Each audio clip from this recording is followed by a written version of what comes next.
100 meters. Turn right. Turn right.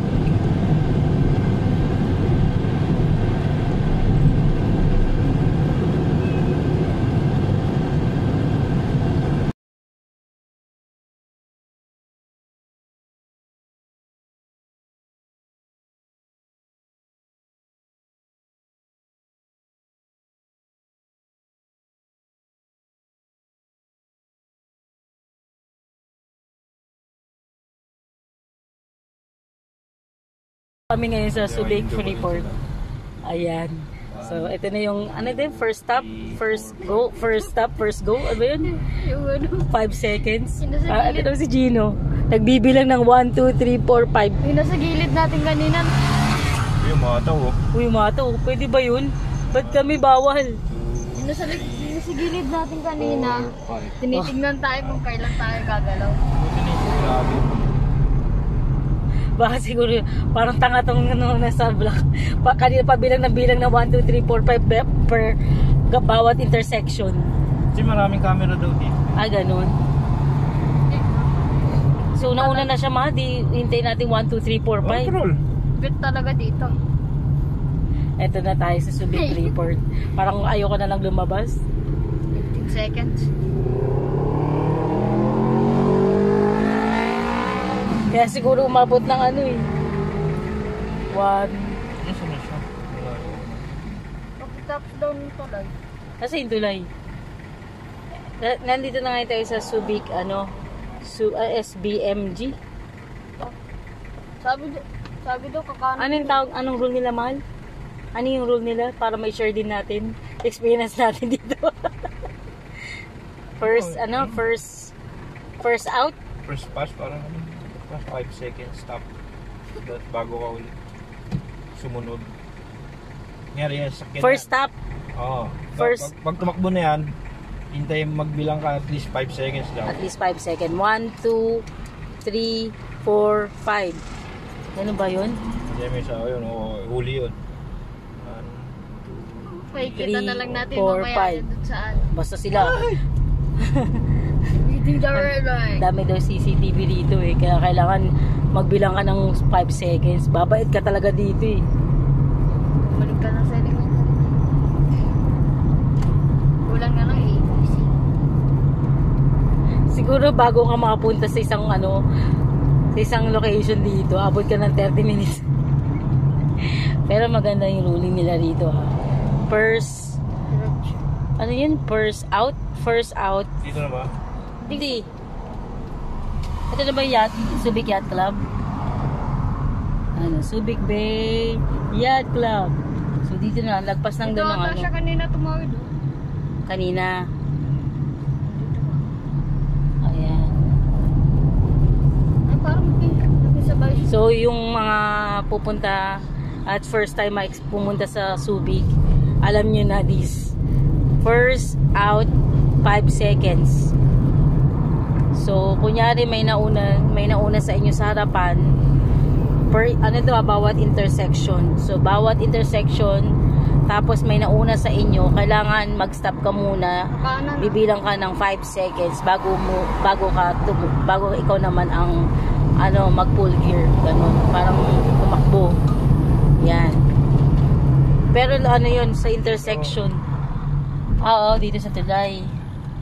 Ayan, pasok ka dito yata sa loob. Susundin namin si Nikki galing sa Yacht Club. Seatbelt ako.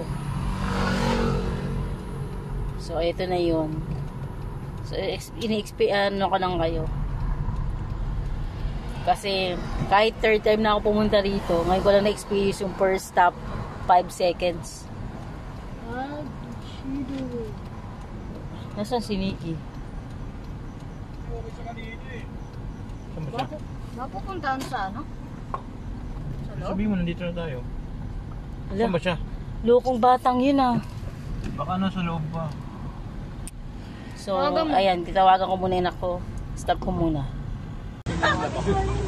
Now that we're all here, do you have anything to say to the people?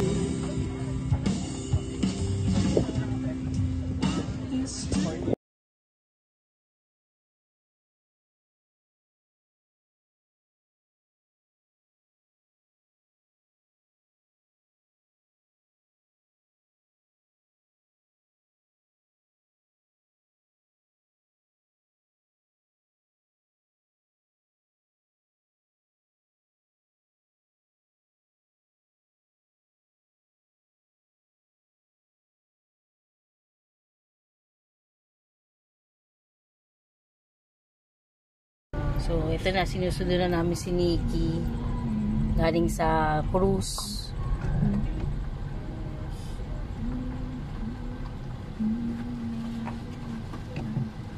Nikki? Nasa yung ano mo, classmate mo? Andoon, umuwi na sila. Ah, okay. Ng tubig, oh.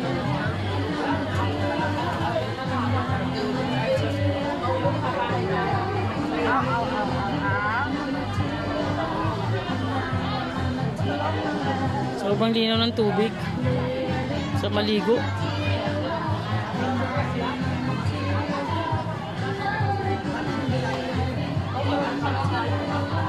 Yun, oh. Malinaw, malinaw. Sobrang linaw ng tubig.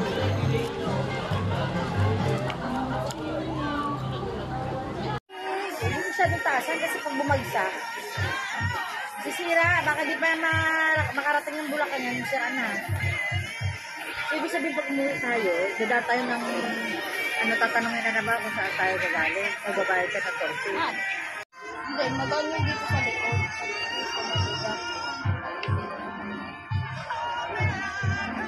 Huling nila mag-isip, no? Ito, mga po.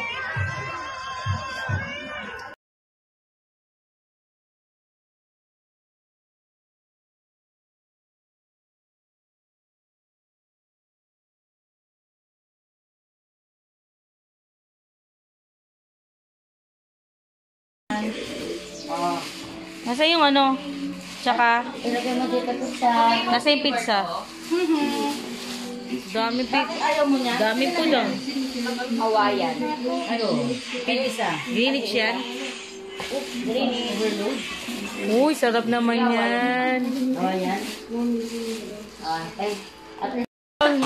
Sarap na sarap si kuya. Ay, bagay mo kay Tantan.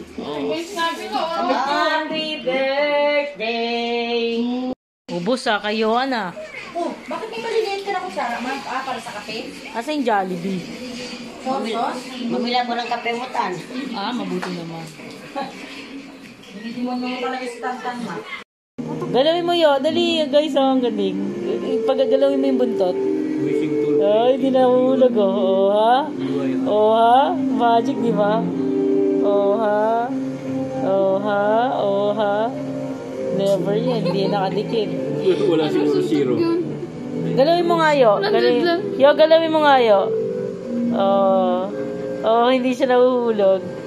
Ano mo? Baliktad mo. Oh, di ba? Hindi din nahuhulog. Oh. Kahit ganun-ganun ka pa. Hindi ka raw. Tao pala yun. What's the secret? I don't know. Tao na may zoom. Oh, kido. Akit ng tayo yun. Ay, give ko na sa'yo. Baka naman yung pwede. Okay. Ayan. Sa loob talaga na to. Nadaanan na namin kanina yung mga cargo ship at mga malilit ang Subic Bay International Airport. So ano ba to? Aviation concept. Yun na yun, may plano pa. Oh. Diba? Ano yun, baby airplane yun. Ano na ako yan, In 300 meters, turn left. Kaya ako ng baby airplane. No? Ang galing ako nun na. Uy, yung way. Ng mga puno. Masarap naman ng ganito. Parang lalabas din si ano si Tarzan tsaka si Jane. Ah? Chicha. Kaya nga. Tsaka si si Rene Requesta, Siling pangalan niya na doon? Chita. Si Chita eh. Sigaw ka ni Iyo, pag nag-echo, lalabas si Tarzan. Dahon ng puno. Forest Reservation. Gando. Biome. Asia Biome. Asian Biome. Parang ganito sa sa Arizona. Tsaka sa sa Colorado. Ganito ang itsura. Kulay green. Saan mga laman na yun? Pag alam mo yung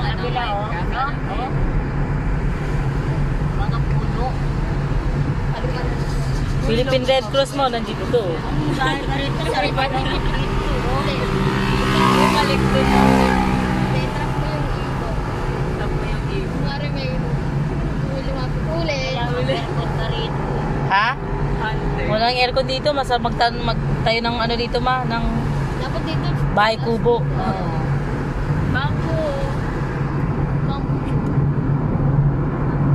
Tsaka parang safe ka lang dito oh. Nasa loob ka ng Subic ano. Zone. Grabe kami lang. Solo natin. Dito yung baka marami dito. View.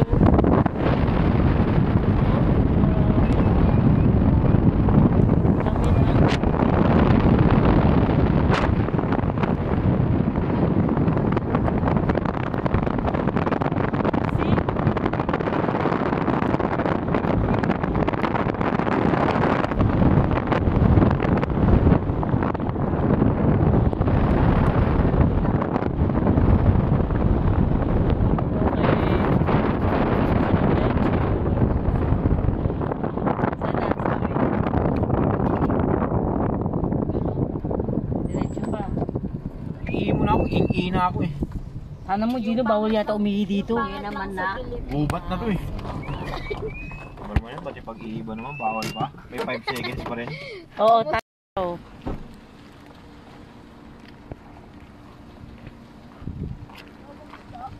O, pasok na tayo.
About the tools we use in training. So the first one is the target pole. This one. Okay, so that one is a point of reference. It is something that the animal touches, follows, and then goes to. Wow. And folks, you can even use your hand as a target as well. But for target pole or hand target, we are able to create different movements or behaviors such as turning, dancing, jumping, and so much more. So it's very useful. Now let's move on to the next tool, which is this, the whistle. Wow. Well, it is one of the ways to communicate with our animals that they have done a good behavior or a correct response. And it also signals that a reward is coming. Well, speaking of reward, that is our last tool. And what do you think Pearl's favorite reward? Who or her? Pizza? Fries? You know! Ano Fish! favorite ni Pearl? Yes, that's right! Juicy fish! Yummy! Okay, now that you know the basic tools and principles in training, of course, we will demonstrate behaviors. Uwi ka na. Bye-bye. We will show you a turn. Okay, there they are. Now, Pearl, can you show us a turn, please? Wow. That's it. That's Very good. So Wow. how do we train that? Of course, we will start with small steps. So we will use the target pole. We will let Pearl to follow the target pole around just Wow. like that. Very good, Pearl. That's Doing good. a good behavior or a correct response. So we blow the whistle and then give her the reward. Okay. Now let's move on to. Very good si Pearl ah. It's already done. Wow. Yes. Good. Thank you so much, folks, for Tayo niya joining agad. us this morning. Pearl. Hi, Pearl. Ocean. Ay, very good. Ang babae po siya. Pearl. Then, you ask. Yes. Ate, how do you know na babae po siya? Janitor. Saan makikita yung ano niya? Ah, sa flippers niya. Okay. Hello, Pearl. Hello. Ang bait-bait naman ni Pearl. How are you, Pearl? Hello. Wow! Good job, Pearl.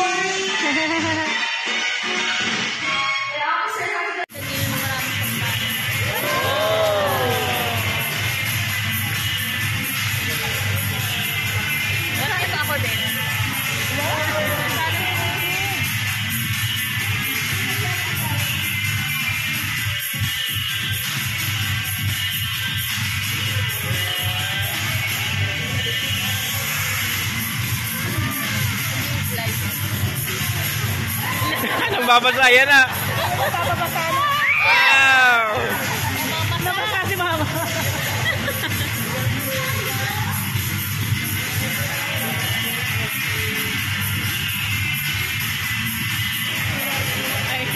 Dalawa yan.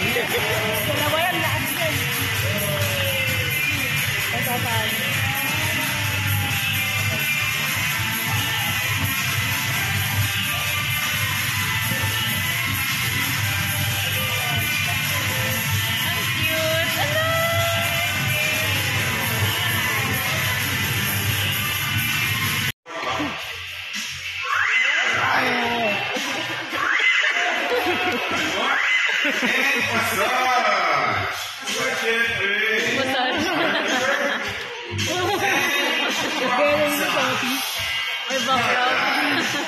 Sophie, this time, are you ready?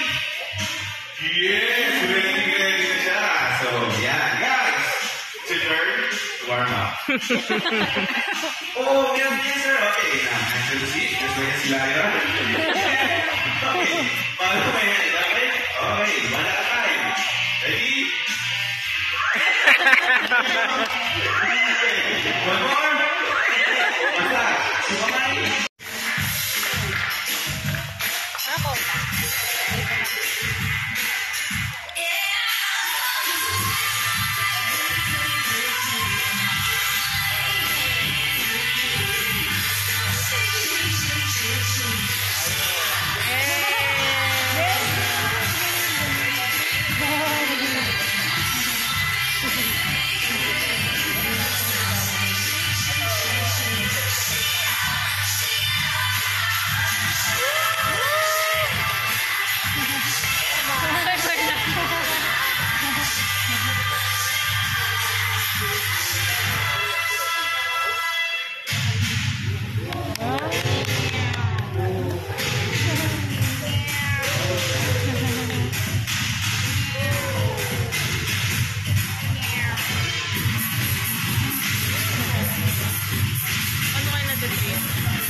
So folks, here at Ocean Adventure, we care so much about the environment. Even our Solans want to do their part to help and protect the ocean, which of course is their natural home. Hey, Officer, is everybody ready to go? Okay, let's see, officer. Girls, are you ready? Yes, they are ready. Alright, now let's show these folks how sharp we No are. problem. Up there!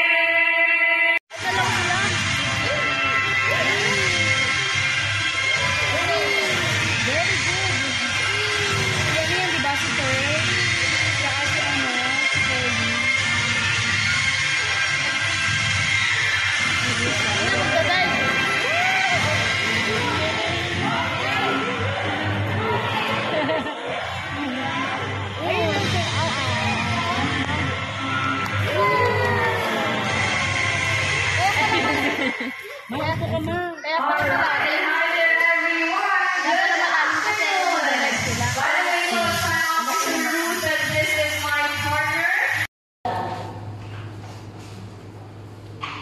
Ang cute ng mga bird, mga fish. Anong fish daw to? Octopus? Wala naman ako nakita octopus. Lobster yan.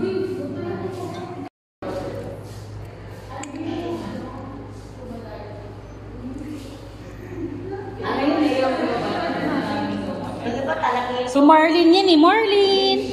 Marlin! Oh, Marlin yan. Marlin! Gio, si Marlin Yo, si Marlin yun. Nikki!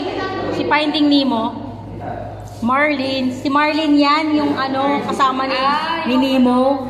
May kulay, may blue yun Ay, ganun ba? Ano to? Snakefish? Seal? Eel. Eel. Yung yung dito. Electric eel ba yan?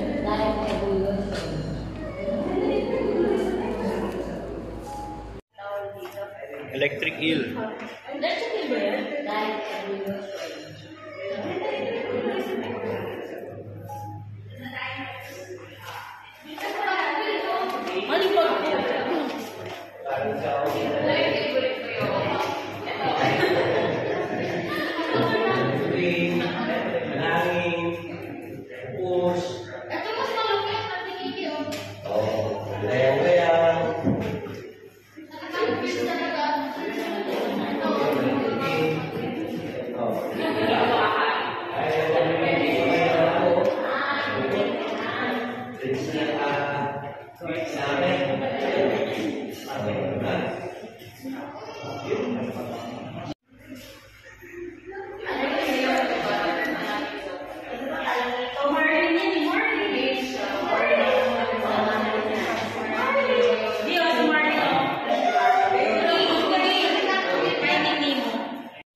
Kita ka pala.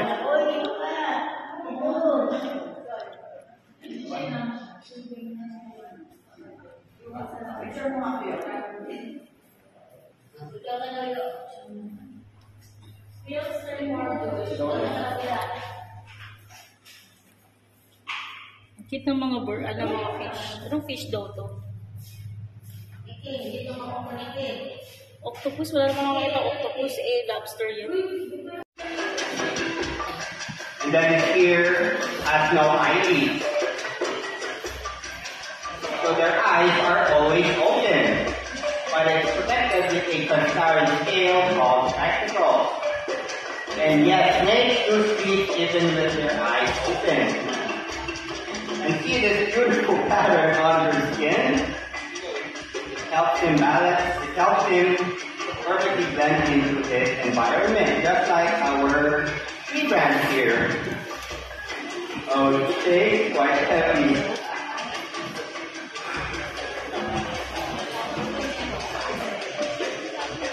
Okay, so I have a question for you guys. Are snakes slippery and slimy or smooth and dry? Who said slippery and slimy? Raise your hand, please. 1, 2, 3, 4, 5, 6, 7, 8. Acts like a vibrating finger to make their voices louder. Because hornbills are quite chatty and quite noisy. Their calls range from a deep booming sound to race like a donkey, flutes, bells, and cattle. And I know it's very hard to see, but hornbills have eyelashes. They have eyelashes. See them? See them? Nice. That makes them so cute and sexy. Yeah. Noi here is a combination of fruits, insects, and other smaller animals. It is quite handy that they can pluck a fruit from a tree just like our fingers. We have papaya, melon, and grapes. Noi, one you want? Great, it is. Okay. And it's big enough that they can catch a meal in mid-air, just like this. Noise. Focus. Alright, okay. And higher. Noise. There you go. Good job. Okay, this time I need one kid volunteer. Or fingers on each of those delicate stretchy wings. And his thumb sticks out so he can move along branches. Okay, everybody's wondering, why do they hang upside down? Why do bats hang upside down? There is a couple of reasons why. First, everybody, I want you to try this. Close your hand. Really tight. Close your hand really tight. See how much energy it takes to do that. Now gently relax your hand. What happens? You loses your grip. Your hand opens, right? Well, bat claws works the opposite. When they are relaxed, their claws are closed. So when they hang on the branch, they get reward. You'll have some of your favorite fruits like papaya, yeah. Vertex have a lot to say. They struggle when they are happy, they have a high peak trail, and they are annoyed, they howl, grunt, and hiss. They also have a very unusual hind feet. There we go.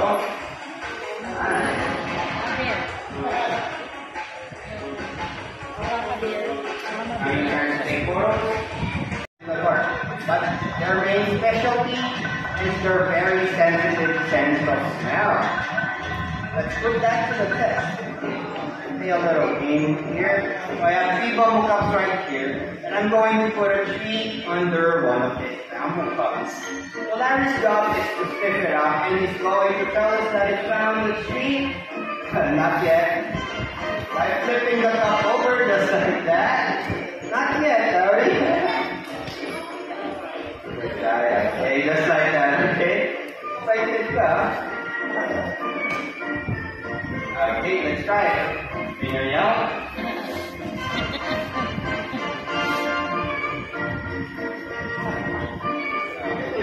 So we have basic bananas right here. Let's try putting it on the second cup. Larry will find it for us. Alright, Larry, find the fruit. Okay, there we go. Sniffing, nothing. Alright, good job. Alright. The forest is filled with life. There are creatures of all shapes, sizes, and colors everywhere. But most of them we never really see. Because for those that are easily seen, just like our white rats up here. Okay, there we go. Some more. There we go. Come on, guys. Run. See, they are obvious in the wild. That's why they are easily caught and eaten. In fact, most of these animals are designed to blend in perfectly to their environment and be nearly invisible. And that is what we call camouflage. Okay, so I'm looking for a friend of mine that blends in perfectly to this environment. Can you guys help me out?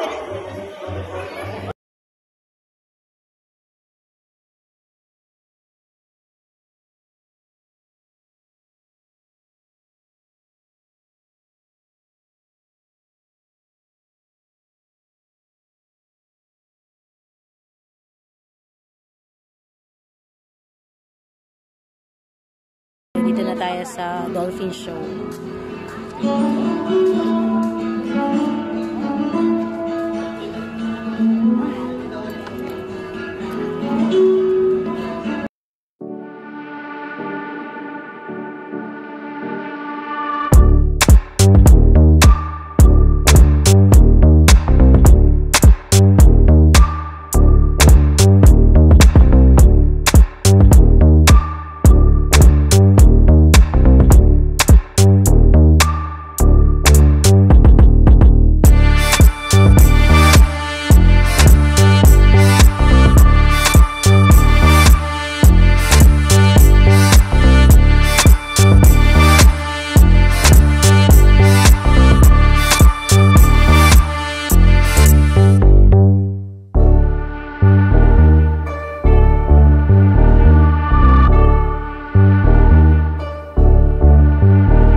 friendship first. Kneel down.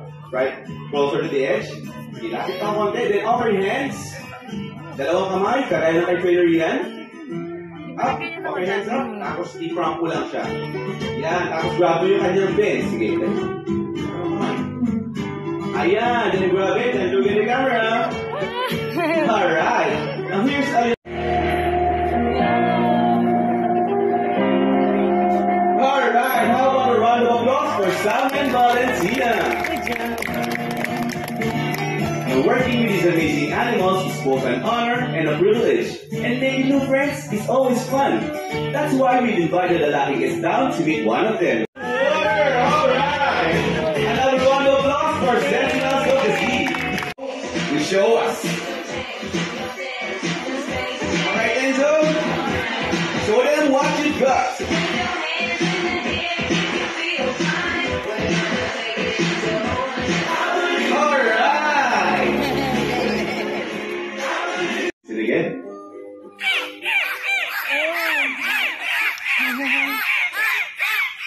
Wow, what a lovely sound from the sea. Now let's move on to their fins. Have you noticed the fin on their back? That is what we call the dorsal fin. It helps them to stabilize to the water. It also acts like a keel of the boat that converts the sideways motion of the wind. And how about those two fins on either side of their body? That is what we call the pectoral fins. It is used to steer themselves through the water. Now, let's put those fins into action with some of their natural behaviors. First off, what the dolphins do if they want to see or move a long distance? They jump high in the air, just like that. And that is what we call the high bow. And what the dolphins do if they want to scratch their reaches again? They do a breach. Some also do breach to catch fish or to communicate with other dolphins. And what the dolphins do if they want to show up and have fun? Watch this closely. We do an amazing acrobatic level. So folks, how about a round of applause for Seth? Listen.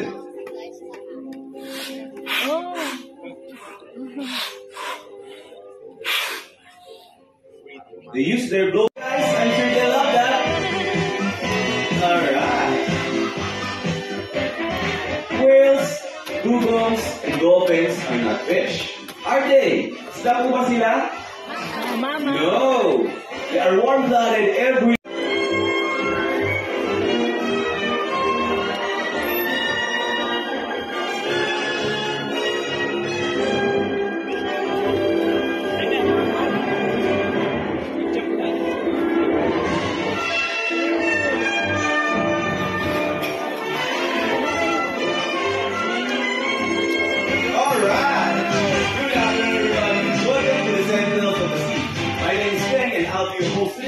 as we explore the fascinating world of one of the most amazing creatures of the sea. The dolphins. Here at Ocean Adventure we have 3 species and they come in all shapes and sizes. Now, let me introduce them to you one by one. First is one of the female bottlenose dolphin. Her name is Bee. Next up is Nala. Then we have Haley.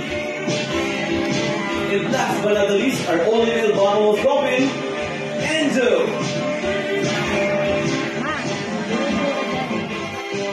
Alright. Our dolphins are very friendly and they would like to welcome you all with a nice move.